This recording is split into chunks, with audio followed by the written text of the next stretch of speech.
They say trust is the cornerstone of any relationship. For me, it was more like a comfortable blanket, something you wrap yourself in because it feels safe and warm. Lisa and I had been married for 8 years. 8 years of inside jokes, shared dreams, and arguments over things as trivial as where to order pizza from. We had built a life together that felt solid, like the kind of foundation you only see in well-made homes. But foundations crack.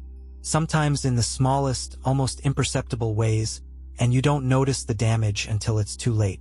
Started one lazy Saturday morning. Lisa was lounging in bed, her hair a messy halo around her face. She was wearing one of my old shirts, the faded fabric clinging to her frame in that way that always made me feel a surge of love, and maybe a touch of pride. I had leaned over to kiss her neck, a routine gesture in our marriage, but my lips paused on something unusual. "What's this?" I asked, my finger gently brushing against a faint reddish mark just below her collarbone. Lisa flinched ever so slightly, but it was enough to trigger a pang in my chest. "Oh, that?" she said, her voice light but just a fraction too quick. "I must have bumped into something at the gym yesterday. You know how clumsy I am." She laughed, the sound forced and hollow. I didn't press further, but as the day wore on, the image of that mark lingered in my mind. It wasn't just the mark itself, but the way she reacted when I asked about it. Lisa wasn't clumsy, not in the way she claimed. She was graceful, coordinated, and always aware of her surroundings. Her story didn't add up. That night, I lay awake long after she had drifted off, staring at the ceiling. My mind churned with questions I didn't want to ask. Was it nothing, or was it something I couldn't ignore? The next week passed uneventfully, at least on the surface.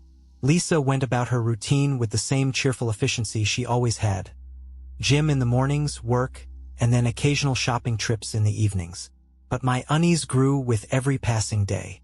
One evening, while she was in the shower, I found myself staring at her phone on the kitchen counter. It wasn't locked. Lisa had never been one to hide things from me, but I resisted the urge to look. Something about that felt wrong, invasive, like crossing a line I wasn't sure I wanted to cross.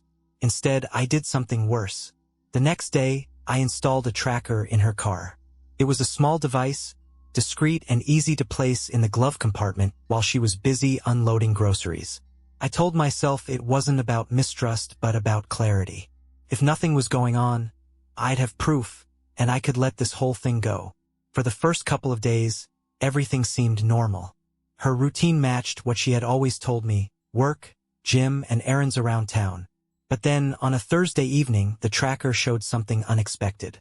Lisa's car had been parked for over an hour at an address I recognized immediately: Blake's house. Blake was one of my closest friends. We had known each other since college, and he had been a fixture in our lives for years. He and Lisa got along well, but never in a way that had made me suspicious until now. When Lisa came home that night, her arms full of shopping bags, I asked casually, "What did you get?" "Oh, just some things for the house," she said, setting the bags on the counter with a bright smile. "I found these amazing throw pillows that'll go perfectly with the couch." Her explanation seemed plausible, even enthusiastic, but I couldn't shake the image of her car sitting in Blake's driveway. I kept my voice steady as I asked, "Where did you go shopping?" Lisa hesitated, her hand pausing for just a moment as she pulled out the throw pillows she had mentioned. "Oh, the mall," she said, her tone light and breezy. "The mall, not Blake's house." I nodded, forcing a smile as she continued unpacking her bags. But inside, something had shifted. It wasn't just the mark or the tracker or even the lie. It was the way she told it, so effortlessly, like it was the most natural thing in the world. I didn't confront her that night. Instead, I waited, watching and listening, hoping for some clue that would make sense of it all. But deep down, I knew the foundation had already begun to crack. The days after my discovery at Blake's house were a blur of anger and disbelief. My mind raced constantly, the same questions repeating endlessly. Why? How long? Was I just blind or stupid to miss it? The answers didn't come, and the silence in my head only made the rage grow. At first, my thoughts went dark, dangerously dark. I'd seen enough movies to know what scorned men did when their lives unraveled. A gun, a blade, something quick and final. But every time I imagined it, Blake's smug face twisting in pain, Lisa's shock and betrayal, I stopped short. I wasn't that man. At least I didn't want to be. It wasn't just about the law or morality. It was about control. Violence would make me a victim of my emotions. And if there was one thing I couldn't stand, it was being out of control. No, I needed to be smarter. I needed to make them pay in a way that would haunt them forever. They wouldn't see it coming, and they wouldn't escape it. That's when the idea came to me, fully formed and chilling in its elegance. I wouldn't kill them. I would make them live with the guilt of killing me. Lisa and Blake would be the ones accused of my murder. They'd scramble to explain the evidence, fight to clear their names, and spend every day wondering if the world believed their lies. It was perfect. I just needed to plan it down to the last detail. The first step was to create an alibi. I couldn't just vanish. That would raise questions. Instead, I told Lisa and a few close friends that I had a business meeting in another city that weekend. Lisa barely reacted, offering the same distant smile she'd been giving me for weeks. "Oh, have fun," she said lightly, as if I were heading to the store and not fabricating my own disappearance. Her indifference only steeled my resolve. Next, I needed to set the stage. The plan was simple in theory. Make it look like I'd been murdered in my car and frame Lisa and Blake. Execution, however, required precision. I started by buying a used car off the books. A cheap, unremarkable sedan that wouldn't be traced back to me. I paid cash using a burner phone to contact the seller. The car was perfect, rusty, old, and utterly forgettable. Then came the materials. I spent hours scouring hardware stores and online forums, careful not to draw attention. I bought plastic sheeting, new tires, a few gallons of fake blood, and even a couple of old bullet casings. Each item had a purpose, a role in the story I was crafting. Finally, it was time to stage the scene. Late one night, long after Lisa had gone to bed, I took the fake car to a remote stretch of road near an abandoned quarry. The area was desolate, perfect for what I needed. I worked quickly, spreading the plastic sheeting across the ground to catch any evidence I didn't want left behind. I swapped out the car's tires, using an identical set I'd bought to ensure no tread marks would lead back to me. Then came the blood. I splattered it liberally across the driver's seat, the dashboard, and the ground outside the car, creating a chaotic, violent tableau. It looked messy, like something out of a crime scene photo, but every detail was calculated. I made sure the blood trails led away from the car, as if my body had been dragged off into the woods. The final touch was the bullet holes. I fired 2 shots into the driver's side door and 1 into the windshield, careful to wear gloves and clean up the casings afterward. The sound echoed into the night, sharp and jarring, but no one was around to hear it. When I stepped back to survey my work, the scene was almost too convincing.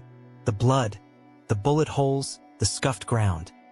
It all screamed violence, desperation, and finality. My heart pounded in my chest, a mixture of fear and exhilaration. I was pulling it off. Before leaving, I carefully wiped down every surface, ensuring there wasn't a single trace of me left behind. The car would be found eventually, and when it was, the evidence would point in only one direction. Lisa and Blake. On the drive home, I felt a strange calm settle over me. For the first time in weeks, my mind was quiet.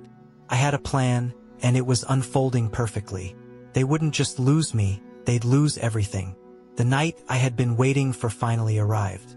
Lisa had texted me earlier in the day, casually mentioning she'd be heading out that evening to catch up with friends.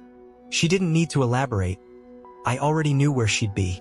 The tracker in her car and her predictability had confirmed it. Tonight, she'd be at Blake's house.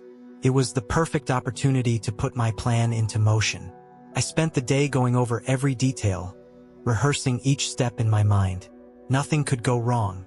By the time evening rolled around, I was ready. The materials were already loaded into my fake car, the tools of a carefully orchestrated deception. Lisa left just after 6 p.m., wearing a casual smile and offering a half-hearted wave as she walked out the door. I waited 10 minutes to ensure she was gone before I grabbed my keys and set off.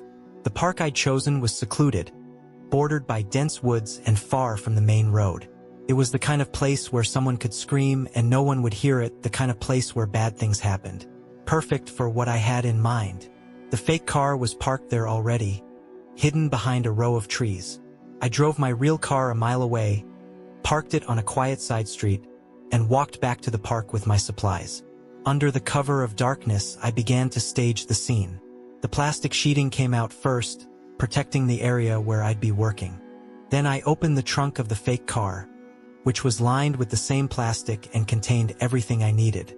The blood, stored in jugs and diluted to mimic arterial spray, was first.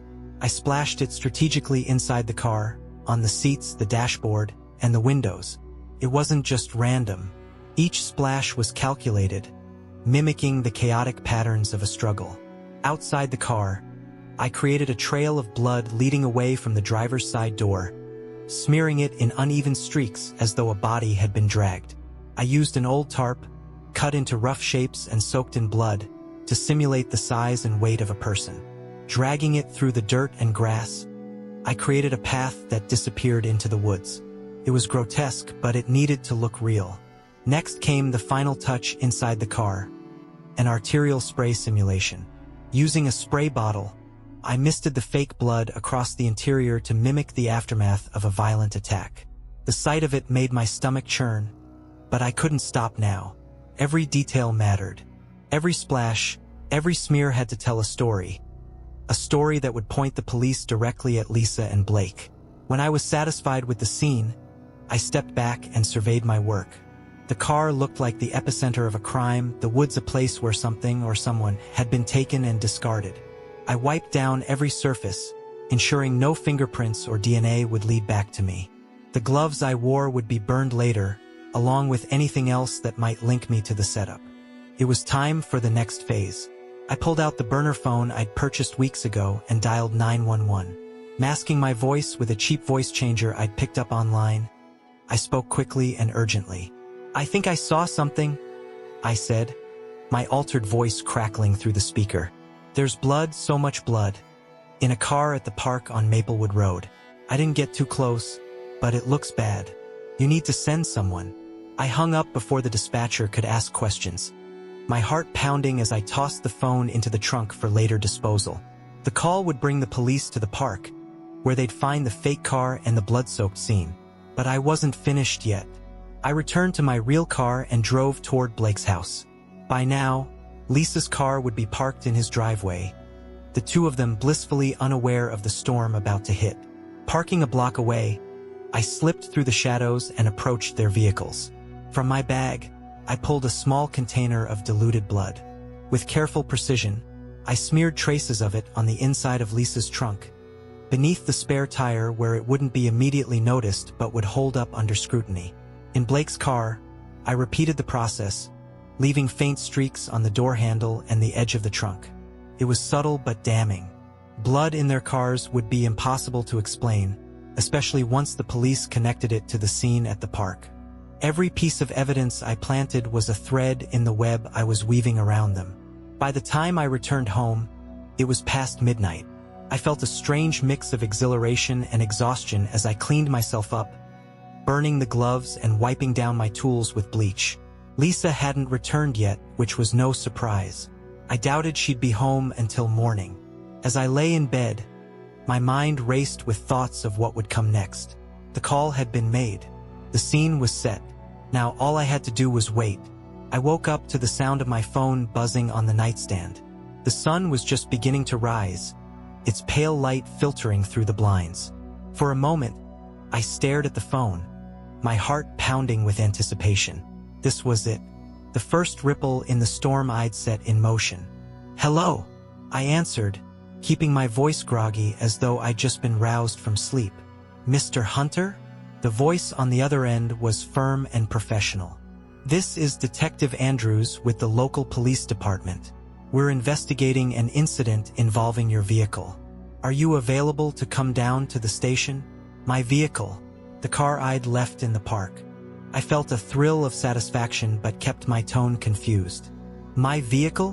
What's going on? Is everything okay? There's been a development, the detective said, his voice carefully measured.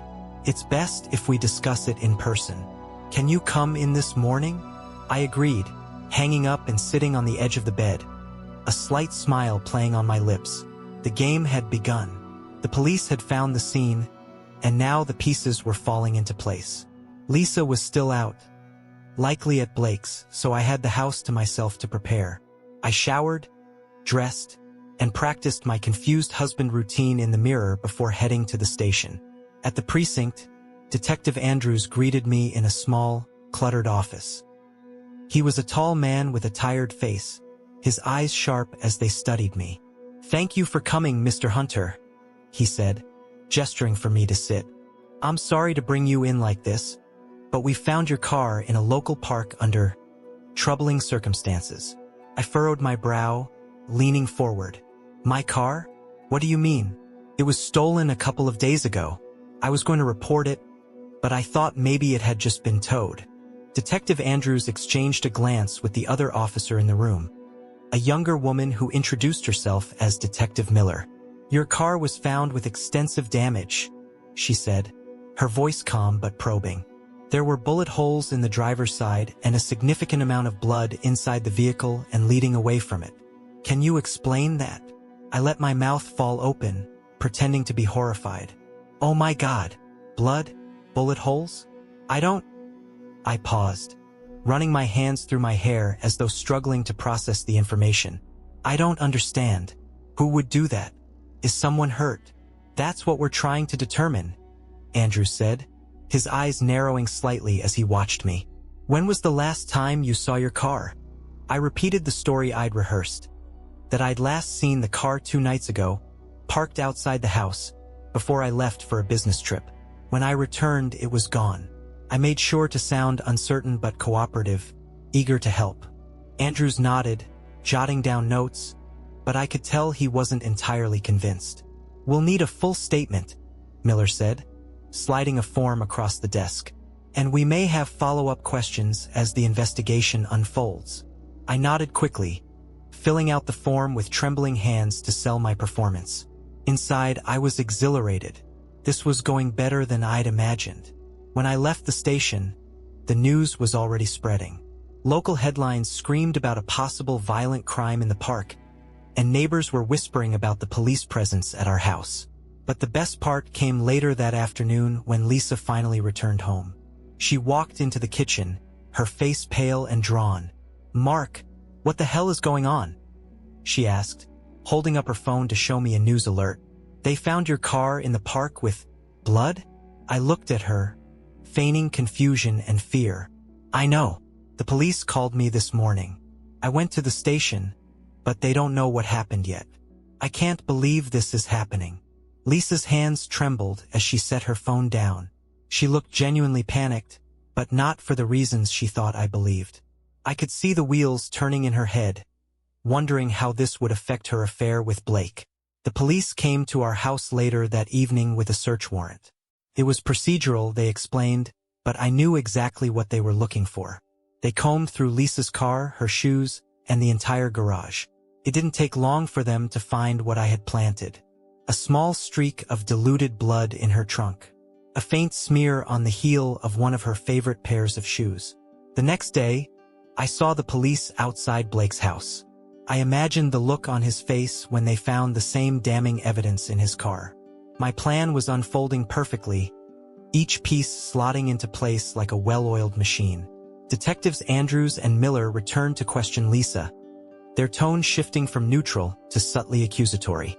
"Mrs. Hunter," Andrews began, his voice calm but firm, "can you explain why we found blood in your car and on your shoes?" Lisa froze, her face draining of color. "What? That's impossible. I haven't done anything."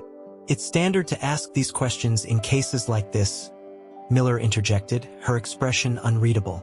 "But the evidence we've found raises concerns. Are you sure you haven't been to the park recently?"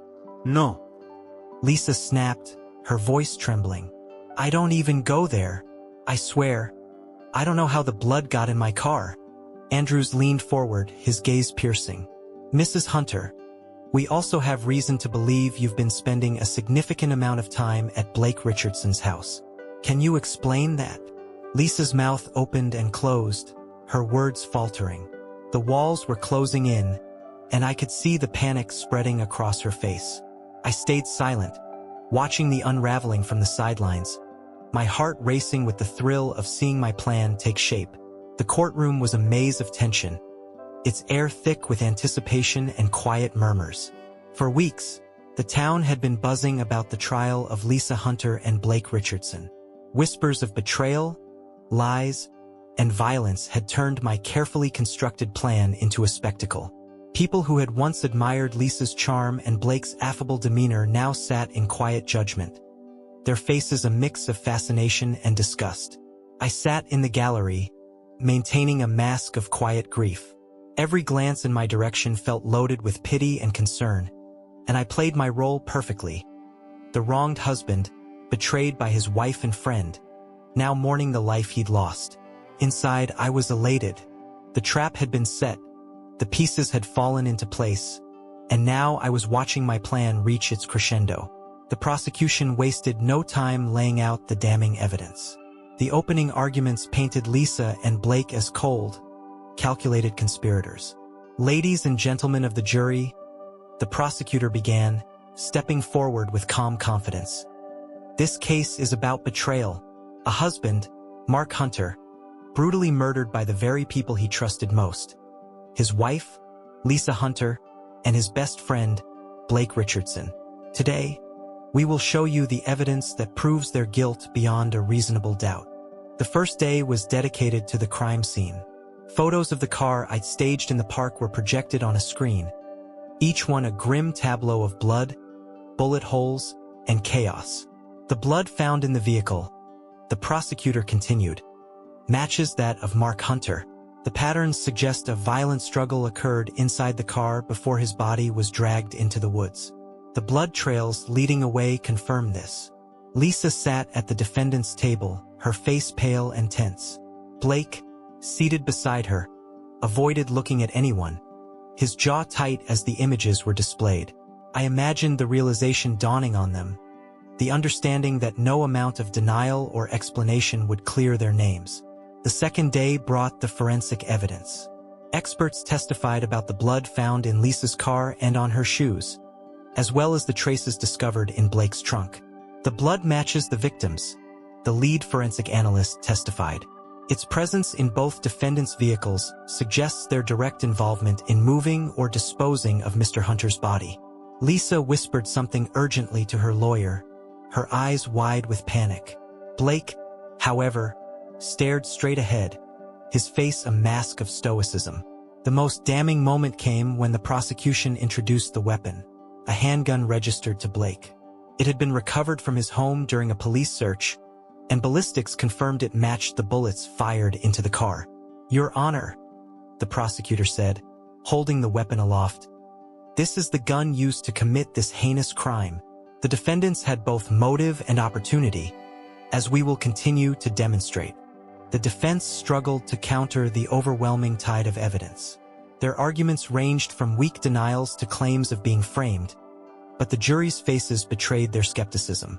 Lisa's lawyer argued that the blood had been planted, but without any plausible explanation for how or why, the claim fell flat. When it was time for Lisa and Blake to testify, their desperation became painfully obvious. Lisa was the first to take the stand, her voice trembling as she tried to maintain composure. I didn't kill my husband, she insisted, her voice breaking. I loved Mark. I don't know how the blood got in my car. Someone's framing us. It's all lies. But when pressed about her whereabouts on the night of the supposed murder, she faltered. The prosecutor leaned in, his voice calm but cutting. Mrs. Hunter, where were you on the night of October 14th? I was at a friend's house, Lisa stammered. And which friend would that be? Lisa hesitated, glancing at Blake. I don't remember. Interesting, the prosecutor said, his tone icy. Because phone records place you at Mr. Richardson's house that evening. Were you or were you not with him? Yes, but it wasn't what it looked like, Lisa protested, her voice rising in pitch. Blake's testimony only worsened their case. His attempts to explain away the blood in his trunk were clumsy, filled with inconsistencies and contradictions. Mr. Richardson, the prosecutor asked, his tone razor-sharp, if you claim you didn't kill Mark Hunter, then how do you explain the gun registered in your name matching the bullets fired into his car? Blake swallowed hard, his forehead glistening with sweat. I don't know. It must have been stolen. Stolen? The prosecutor repeated, his voice dripping with skepticism. And yet it was found in your home? It's not what you think, Blake mumbled, his confidence crumbling. By the time closing arguments were made, the verdict felt inevitable. The prosecution delivered a scathing summary, emphasizing the weight of the evidence and the tangled web of lies spun by Lisa and Blake. The defense's attempts to sow doubt seemed feeble, almost laughable in comparison. When the jury returned with their decision, the tension in the courtroom was palpable. Lisa sat rigidly, her hands clenched in her lap, while Blake looked down at the table, his face pale. We, the jury, find the defendants guilty of second-degree murder. Lisa let out a choked sob, her lawyer placing a hand on her shoulder in an attempt to steady her. Blake's expression hardened, his jaw tightening as the reality of his fate set in. The judge pronounced the sentence, 15 years in prison for each of them, with no possibility of parole for 10. As they were led away in handcuffs, I allowed myself a brief moment of satisfaction. Lisa's tear-streaked face, Blake's defeated posture. They were perfect bookends to the life they'd tried to destroy. I kept my expression neutral, the picture of a grieving man seeking closure, but inside, I felt victorious. I had won. Life had a way of resetting itself, even after everything had been torn apart. As I sat in a quiet diner in a town far from the one I'd called home, sipping coffee and staring at the classifieds, I realized I was finally free. Free from Lisa, from Blake, from the lies and betrayals that had eaten away at my life like a disease. It was a strange feeling, like stepping out of a storm into the calmest, clearest morning imaginable. After the trial, I disappeared. Not in a way that raised suspicion, but with the kind of careful planning that had already proven successful. The moment the verdict was announced, I sold what little remained of my former life. The house was too full of memories, and the neighborhood had too many prying eyes. I packed up, leaving only a trail of receipts and bland explanations for anyone curious enough to look. A man devastated by grief, choosing to start over somewhere new. Mark Hunter ceased to exist, replaced by a man with a name so unremarkable it barely registered even to me. New documents, new address, new everything. I was careful, always careful. This wasn't just about covering my tracks. It was about crafting a future where my past couldn't touch me. I followed the trial obsessively, watching every update online and in the news. Each headline about Lisa and Blake's conviction brought a quiet sense of satisfaction. I read every article, pored over every detail, and watched the sentencing hearing more times than I could count. Seeing them in handcuffs, being led out of the courtroom with their lives in ruins. It was everything I had hoped for. Their appeals were predictably denied.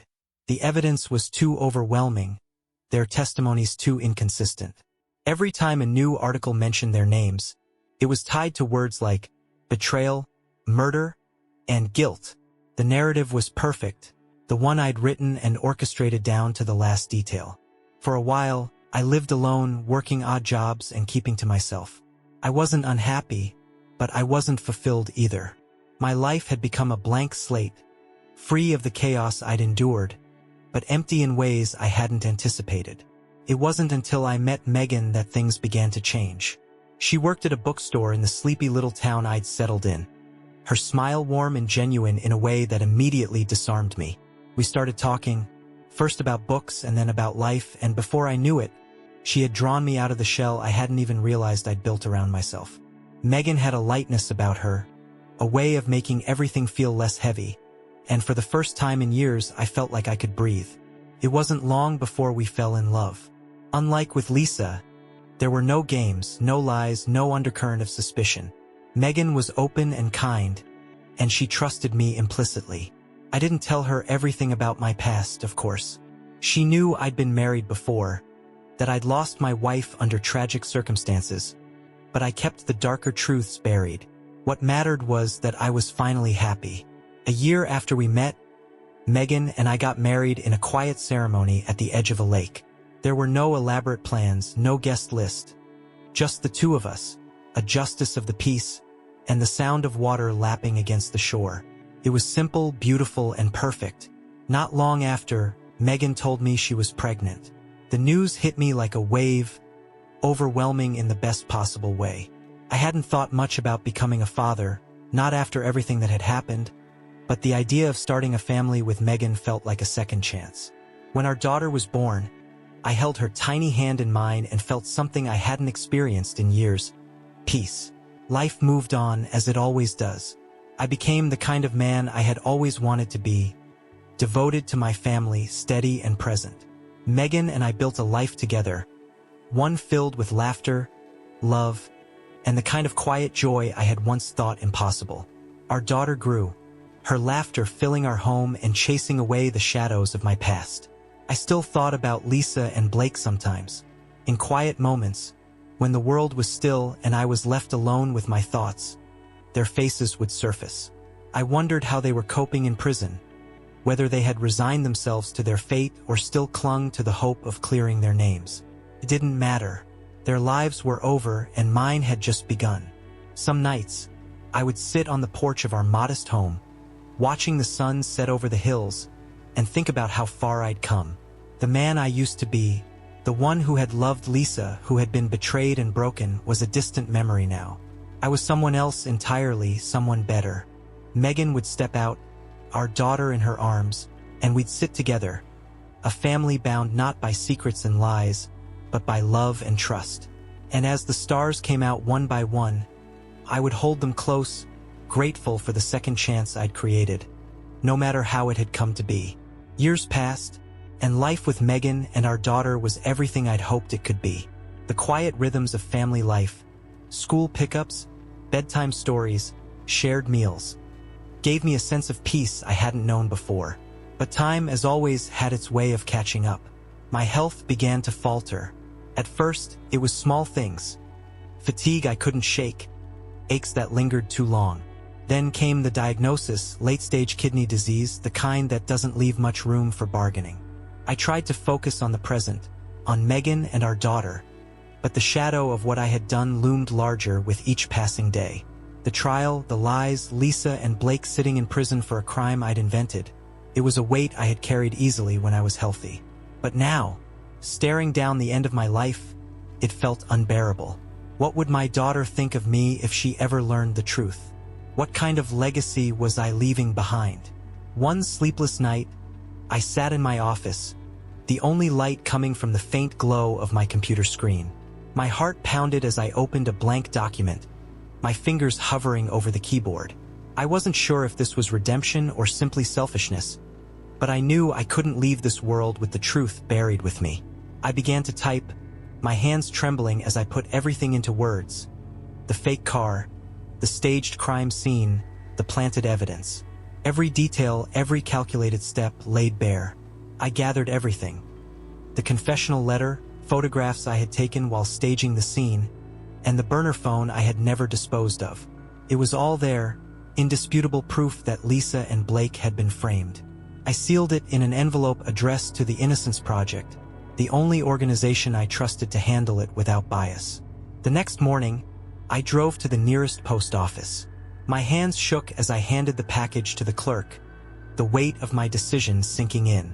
Once it was out of my hands, there was no turning back. It didn't take long for the fallout to begin. A few weeks later, I received a call from a local police department.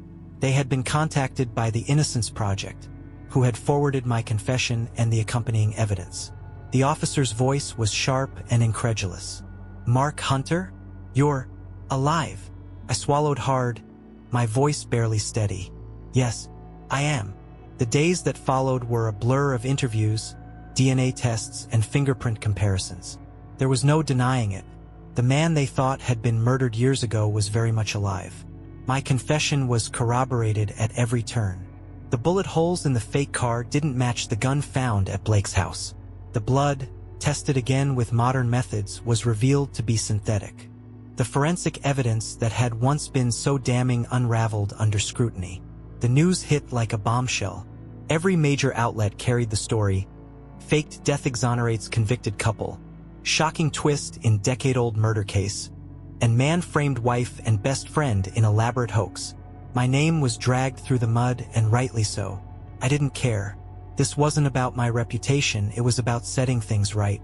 Lisa and Blake were released a few months later, their convictions overturned. I didn't attend the hearing, though I read every word of the coverage. Lisa's face was pale and gaunt in the photographs, her once bright eyes dulled by years behind bars. Blake looked harder, angrier. The weight of his imprisonment etched into every line on his face. They didn't thank me. I never expected them to. My confession was the least I could do. Shortly after their release, I received a letter from Lisa. The handwriting was shaky but unmistakably hers. I opened it with a mix of dread and curiosity. "You stole everything from me," it began. "My freedom, my dignity, my future. I will never forgive you for what you did. But I'm glad you finally told the truth. Not for me, but for the people who believed in me when I stopped believing in myself.